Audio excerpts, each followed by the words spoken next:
I do think that if we, right now there's not a huge amount of flooring or carpeting that actually gets recovered and goes circular. Yep. So much of it goes to landfill or into waste energy and things like that. So I do think you've done some really cool stuff around that, and I know that you've come out with some carbon neutral and carbon negative products. Can you tell us more about these products and the innovations that you've done to create these new products? Yeah.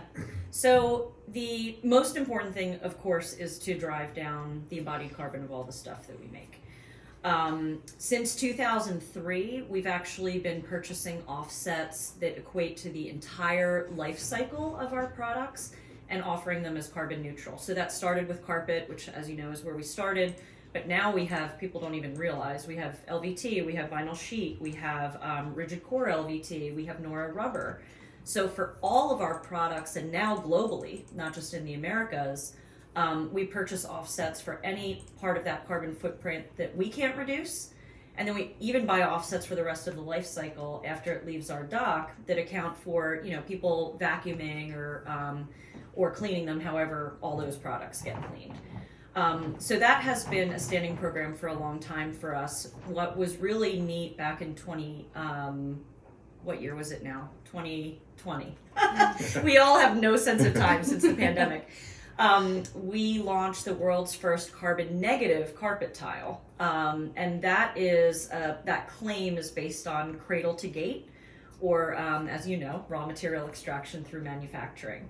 So it kind of turns on its head the idea that we shouldn't be buying materials. Use less is definitely a good thing to go by, but a lot of people use soft flooring for a lot of reasons, acoustics, etc. This podcast wouldn't be going as well if we weren't on carpet. So people are buying it anyway, and it actually stores more carbon than was emitted to make the product. So it's okay to buy it. We can feel good about buying it. So that has been a really exciting innovation for us, and that has really been based on a few things. One is the use of bio-based materials. So plants absorb CO2 through photosynthesis, and then we interrupt that carbon cycle and store them in products. In addition to a different type of manufacturing process that we're using, we have a whole new, it was the largest investment in interface history to create our Sequest backings line. Sequest is in C for carbon, and then Quest, so sequester carbon, kind of a play out, super nerdy.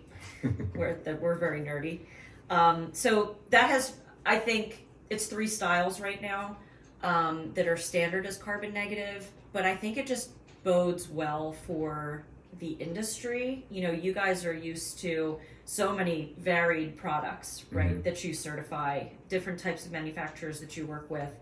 And I think if you can take something that's not like 100% natural material and still make it carbon negative, that's like a real moonshot for manufacturers that have complicated assemblies and all kinds of different materials that go in.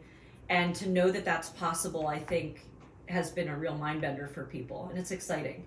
Yeah. That is amazing, actually. Yeah.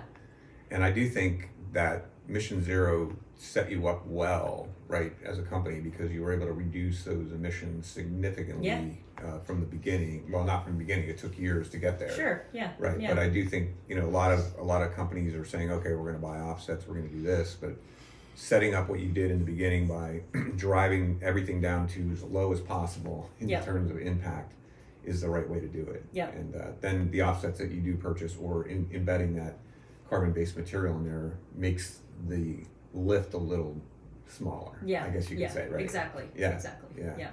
That's awesome.